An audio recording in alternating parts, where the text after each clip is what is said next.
29তম জলবায়ু সম্মেলনে 5 দিনে এসেও অর্থ ছাড়ে একমত হতে পারেনি বিশ্ব প্রতিনিধিরা। দাবি আদায়ে দেন দরবার সহ আন্দোলনও চলছে কপ ভেন্যুতে।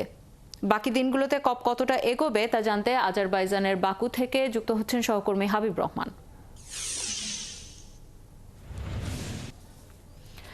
হাবিব, অর্থ ছাড়ে কেন এত গড়িমসি করছে বিশ্ব সম্প্রদায়? বাধাটা কোথায়?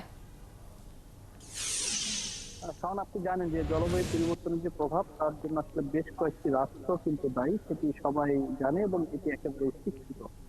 তবে অর্থ ছাড়ের বিষয়টি যেটি এখন একটি জায়গায় দাঁড়িয়ে আছে সেটি হলো যে মূলত উন্নত বিশ্ব যারা এই বিষয়টির জন্য প্রকৃতপক্ষেই দায়ী, তারা এই অর্থ ঋণ হিসেবে দিতে চায়, কিন্তু তারা সেটিকে সহায়তা হিসেবে কিন্তু বা কম্পেনসেশন হিসেবে দিতে চায় না।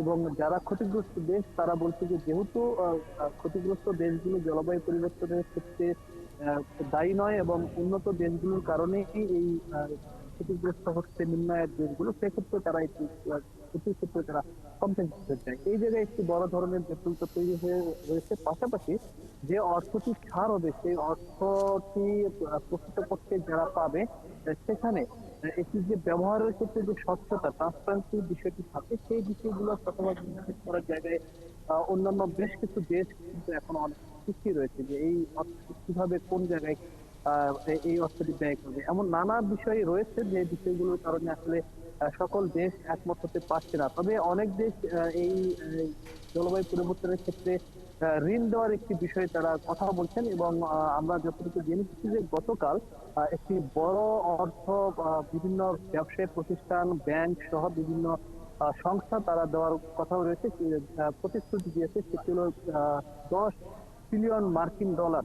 এই অর্থটি তারা দিবে, সেটি হলো গ্রিন বাণিজ্যের ক্ষেত্রে তারা এই অর্থটি অর্থ তারা সেখানে বিনিয়োগ করবে এবং সেটি যে শুধু শুধু এটি যে একেবারে ঋণ শূন্য দিচ্ছে তা নয়। এই অর্থটি যখন দেওয়া হবে তখন সেটি ঋণ হিসাবে দেওয়ার একটি পরিকল্পনা রয়েছে এবং এই আজকের যে কপ সম্মেলন চলছে আজকে 5ম দিন, এর মধ্যে এটি একটি ভালো খবর যে যদিও কম্পেনসেশন দিতে চাচ্ছে না, সেক্ষেত্রে ঋণ হিসেবে হলো বড় একটি অর্থ ছাড়ের বিষয় এই জায়গাটিতে আসতে পেরেছে এবং সেখানে আমরা যদি জেনেছি যে ওয়ার্ল্ড ব্যাংক 3.5 ট্রিলিয়ন ডলার দিবে এবং আজারবাইজান যেখানে এই কপ সম্মেলনটি হচ্ছে আজারবাইজানের ব্যাংক খাত থেকে 1.2 ট্রিলিয়ন ডলার দেওয়া হবে এবং পাশাপাশি অন্যান্য যে সংস্থা রয়েছে বেসরকারি সংস্থা তারা বাকি অর্থটি এখানে যুক্ত করবে। এটি একটি ভালো খবর। যদিও গ্রিন ফান্ডে অর্থাৎ